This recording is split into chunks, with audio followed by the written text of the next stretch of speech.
Okay, so here's how I search for uplifted shingles. Once again, you should not have to jerk.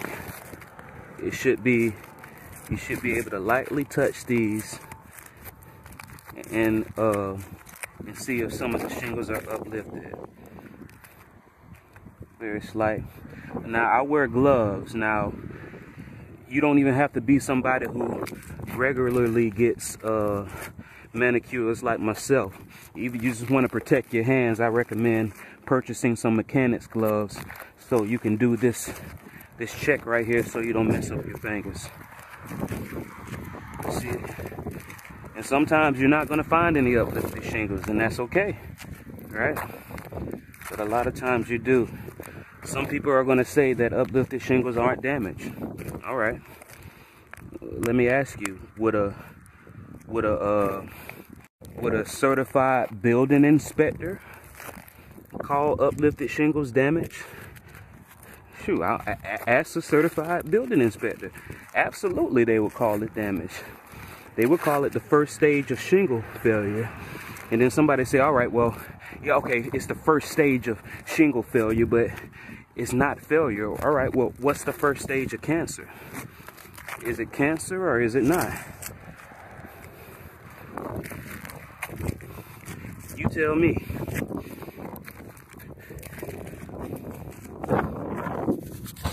Also, some states, one state that comes to mind is Texas has already put out bulletins saying that yes, uplifted shingles are in fact damaged, right?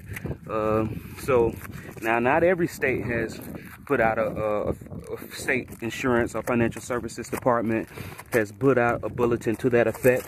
But what a lot of states do is when one state has already made a decision on it, they might adopt that decision if they don't have anything specifically from that state in order to counter that opinion. I'm not an attorney. When I encounter people who definitively say that uplifted shingles are not shingle failure, my immediate question is, how do you know? How did you reach that conclusion? Hey, maybe you might teach me something. Maybe you have some definitive documentation that supports your strong opinion. You will discover that all of these people who claim that uplifted shingles are not damaged do not have any supporting documentation. I have bulletins and I have from certified building inspector training manuals that uplifted shingles are the first stage of shingle failure. What is failure? It is damage. Now, what I do is I indicate what slope I'm on. F is for front. W is for wind.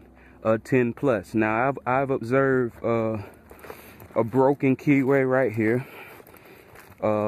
as well as multiple uplifted shingles, more than 10. I put 10 plus because what people will say, in order to repair shingles the way manufacturers suggest, you have to manipulate at least 14 shingles around the shingle that you are repairing in order to effectively repair one shingle. So if you extrapolate 10 shingles times 14, that's how many shingles need to be manipulated. When you feel a lot of shingles, especially Florida shingles, is very stiff to where, you know, because it's constantly pounded by heat. How are you going to manipulate 14 shingles without damaging those shingles around it? It's a cascading effect. That's a fancy way to say domino effect. But for the damage to the shingle possibly caused by high winds, you would not be manipulating those 14 shingles. And because you manipulated those 14 shingles, you likely cause more damage to those stiff, brittle shingles.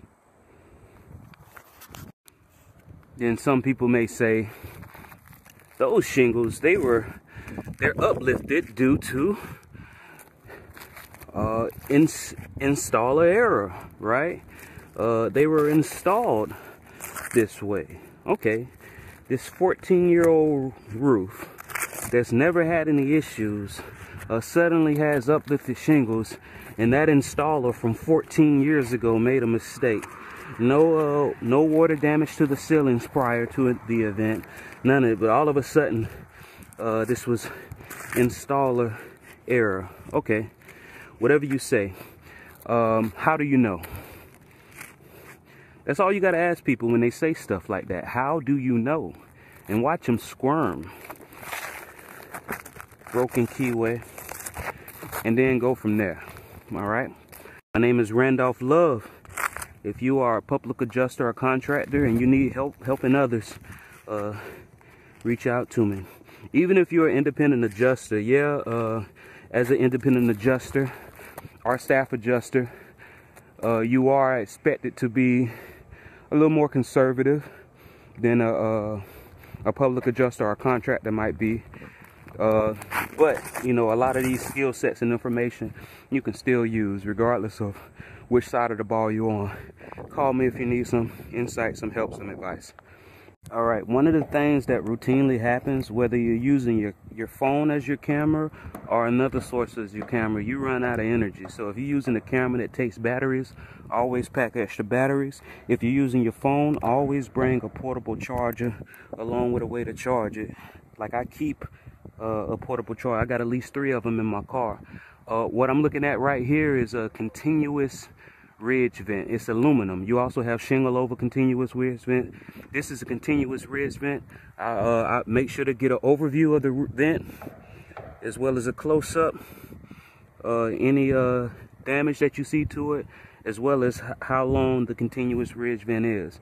Now, some people say, I don't subscribe to this, but some people say you shouldn't subtract the ridge caps from what the continuous ridge vent is taking up. I mean, I don't know how they can justify that, because obviously the ridge cap stops right here where the continuous ridge vent starts.